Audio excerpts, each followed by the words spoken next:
इकडं आम्ही सगळेजण वॉकला निघालो होतो, तोपर्यंत समोरून आहो आले. त्यांचं खतं सोडायचं वगैरे सकाळी 5 वाजल्यापासूनच कामं सुरू होती. आणि इकडं मग काय 8 वाजताची रनिंग सुरू झाली बघा. जोरात पळा.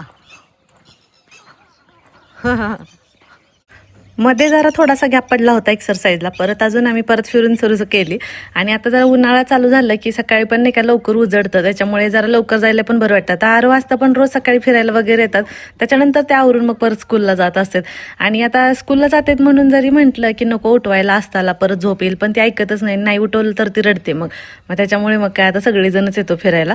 आणि सारखं तुम्ही मला विचारत असता ताई तुझं वजन किती झालं म्हणून. तर माझं वजन आता 70 किलो झालं. म्हणजे मध्ये मी कमी केलं होतं, 70 वरतीच आणलं होतं, परत 72-73 झालं. आता परत अजून ह्या 15 दिवसात आता अजून 70 किलो झालेलं आहे. आणि इथं आता बघा आम्ही सगळेजण मिळून इथे एक्सरसाइज करायला लागलोय.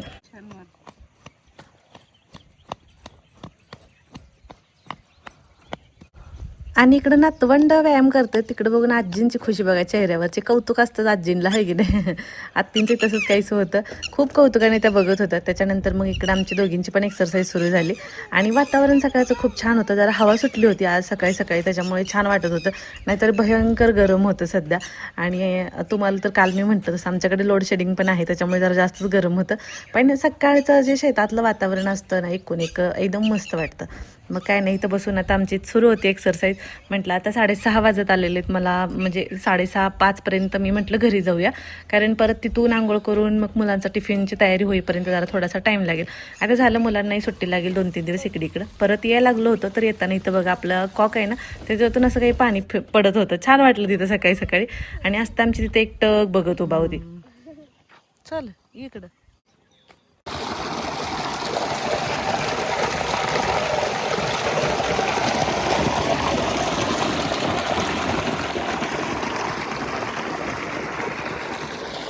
तरी तर सकाळी सकाळी आरोन आमचा हौद भरून घ्यायला लागला होता, कारण तिकडं रोपांना पाणी द्यायचं होतं. तोपर्यंत असता आजी गेली तिकडं, मी पण पटकन आंघोळीनं आले. आणि आता इथं मुलांच्या टिफिनच्या तयारीला लागले होते, तर बटाट्याची भाजी बनवायला लागली होते.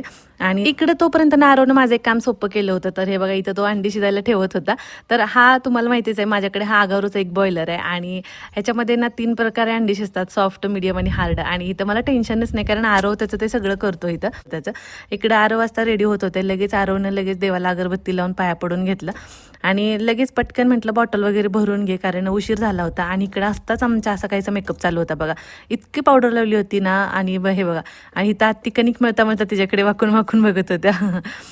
इकडं मुलांचं तर झालं होतं आवरून, म्हटलं पटकन ना चपाती बनवून घेऊया, कारण मला वरण बनवायचं होतं, अजून बाकी होतं मामांचं सूप बनवायचं होतं, अजून पालकची भाजी बनवायची होती. फक्त मुलांच्या टिफिनची तयारी तेवढी झाली होती, ती पण सकाळी गडबडच असते. आणि इकडं तोपर्यंत अंडी छान अशी मस्त उकडली होती, आत्तीने पटकन सोलून घेतली. आणि इकडं मुलांचं टिफिन वगैरे पॅक केले, आहो गेले त्यांना सोडायला. आता आरव तर आमचा सायकलवरतीच जातो. तर आता इथं मी वरण बनवायला घेते अगोदर. आज काही नाही, साधं सिंपल फोडणीचंच वरण बनवायचं होतं, त्याच्यामुळे मग इथं सगळ्यात अगोदर तूप गरम केलं, त्याच्यामध्ये जिरं मोहरी छान तडतोड दिली. आणि मग त्याच्यामध्ये ना लगेच मी थोडीशी हिंग पावडर टाकली. तर तुम्हाला माहिती आहे, हिंग टाकल्याशिवाय मी कधीच वरण बनवत नाही. कढीपत्ता छान तडतोड दिला, लगेच हिरवी मिरची कट करून घातली होती, त्यालाही छान परतून घेतली. आणि थोडासा लसूण घालून घेतला, थोडासा म्हणजे जरा जास्तच होता लसूण, वरणाला जरा जास्त वापरते लसूण मी. थोडीशी हळद टाकली आणि अगदी थोडंसं खोबरं घातलं, ते छान मस्त परतून घेतलं. आणि नॉर्मली मी तुरीची डाळ शिजवताना त्याच्यामध्ये हळद, मीठ आणि थोडीशी हिंग पावडर, म्हणजे थोडक्यात फोडणी दिल्यासारखं नॉर्मल फक्त तेलात टाकून मी ते परतते आणि डाळ शिजवून घेते. तर हीच ती तुरीची डाळ शिजवलेली होती, तर ती कढईमध्ये ओतून घेतली, त्याच्यामध्ये चवीपुरतं मीठ टाकलं.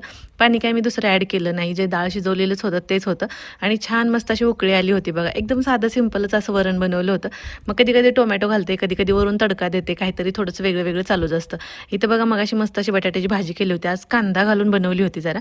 आणि मग चपात्या तर मगाशीच बनवून झाल्या होत्या, तर पटकन हातासरशी म्हटलं भाकरी बनवून घेऊया. आणि आता गरम जास्त होतं, त्याच्यामुळे सकाळी पण असं वाटतं की चला बाबा पटपट आवरून घेऊया. ऊन पडायच्या अगोदर ना, म्हणजे खिडकीतून ऊन येतं ना चेहऱ्यावरती, मग त्याच्यामुळे असं ट्राय करते की जरा लवकर आपला स्वयंपाक व्हावा म्हणून पटकन किचन ओटा इथं आवरून घेतला बघा. तोपर्यंत ना आत्तीनी आम्हाला दोघींसाठी नाही तर ताक बनवलं होतं. तर आता उन्हाळ्याचे दिवस आहेत, थंडगार प्यायला मस्त वाटतं, त्याच्यामुळे दोघींनी ताक घेतलं. आणि आवरून झालं सगळं, कपडे वगैरे धुतले. आणि आम्ही दोघीजण आता शेतात जायला निघालो होतो, थोडंसं काम होतं. आता घरातला जो कचरा असतो ना, तो आम्ही इथे एका ठिकाणी आणून टाकतो. आणि जरा जास्त साठला की मग सगळं आम्ही तो पेटवून देतो कचरा, म्हणजे उडून जातो वगैरे, इकडे तिकडे पिशव्या वगैरे असतात म्हणून, त्याच्यामुळे असं वेळच्या वेळी आम्ही हा कचरा नष्ट करून टाकतो. तर आता दोघीजण निघालो, गवारीचं शेंगा आणायला चाललोय. लय दिवसानंतर आता आले त्या 2-3 वेळा तोडला पण व्हिडिओ करायला काही जमलंच नाही आम्हाला.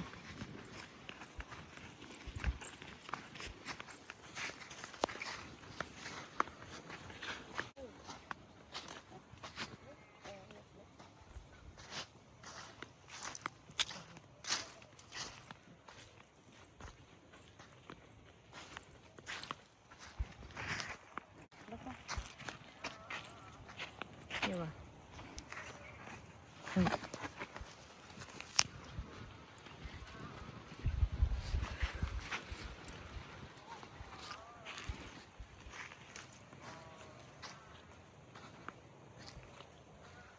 पुस लय लागते देशी असल्यामुळे. आत्तीला नाही लागत, मला लय लागते पुस. चावती.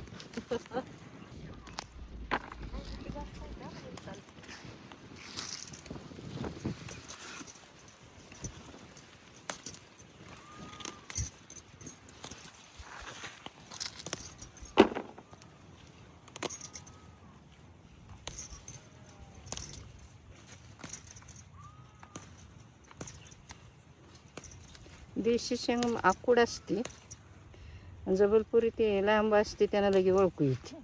होय.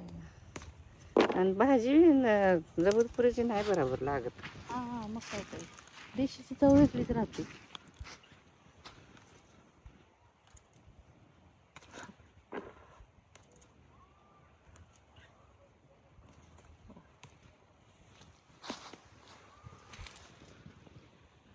कवळ्या पण आहेत हा.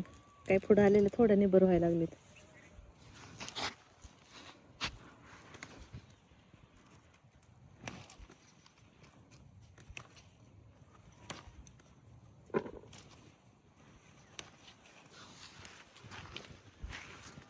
बरं झालं हवा सुटली जरा.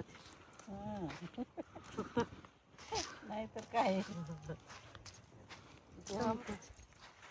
चमकायचं काम होतं.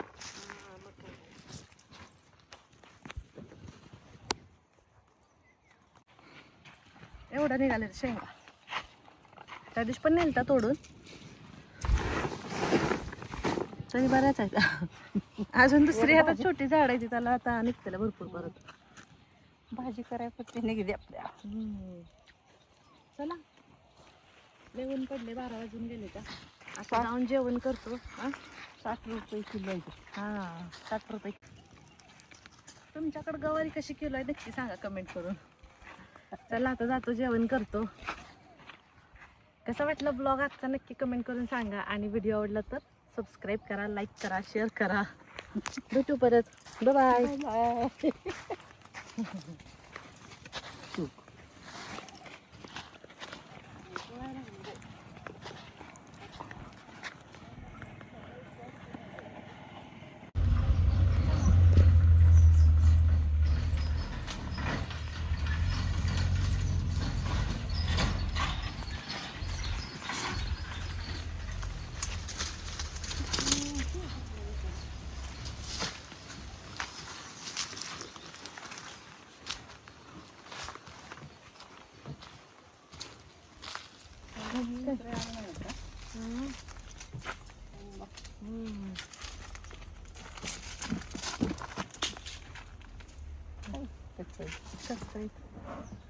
चला